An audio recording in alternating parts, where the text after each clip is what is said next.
What's the most shocking wedding altar confession you've ever seen? Mine happened at my cousin Bridget's ceremony last September. The church smelled like stargazer lilies and old wood, that particular scent that clings to your clothes for hours. I was sitting 3 rows back, watching Bridget in her champagne-colored gown, when her fiancé Trevor cleared his throat into the microphone. Before we continue, he said, his voice steady in a way that made my stomach drop. I need everyone here to know something. The officiant froze mid-gesture. Bridget's face went pale beneath her makeup, that carefully applied foundation suddenly looking mask-like under the afternoon light filtering through stained glass. I could see her hands trembling against her bouquet. Bridget and I haven't been honest with you all, Trevor continued. This wedding isn't happening because we're in love. I felt my mom's hand grip my arm. Around us, 200 guests collectively held their breath. You could hear everything in that suspended moment. The air conditioning humming, someone's phone vibrating on silent, the rustle of expensive fabric as people shifted forward in their seats.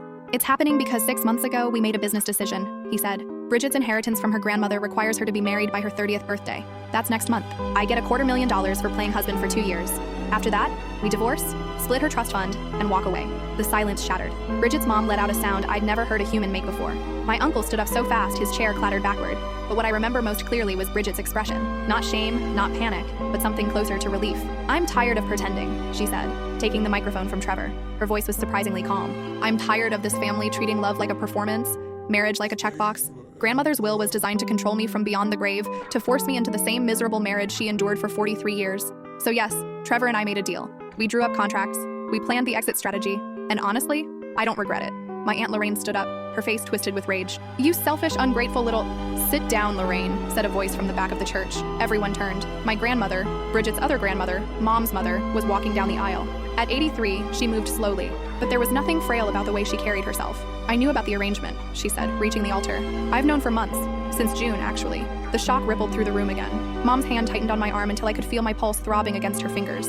What you didn't know, Bridget, my grandmother continued, is that your other grandmother and I had our own arrangement, one that supersedes her will entirely, one we drafted together before she died. She pulled an envelope from her handbag. The paper looked official, expensive, legal, the kind that gets notarized by attorneys who charge by the minute. This changes everything, she said, handing it to Bridget.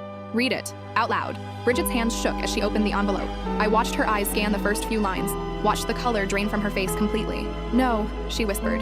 This isn't possible. Read it, my grandmother repeated. Bridget looked at Trevor, then at the congregation, then back at the paper. When she spoke, her voice barely carried past the first row. In the event that Bridget Castellano enters into a fraudulent marriage for the purpose of accessing her inheritance, all assets shall be immediately transferred to... She stopped. The paper slipped from her fingers, floating down to rest against her champagne train. Trevor bent to pick it up. I watched him read, watched his face go from confused to horrified to something darker. To her cousin, he finished reading, his voice hollow. He looked directly at me. So did Bridget. So did everyone in that church. 200 pairs of eyes finding me in the 3rd row. My grandmother smiled. I couldn't fit what happens next in this short video. Watch the rest down below.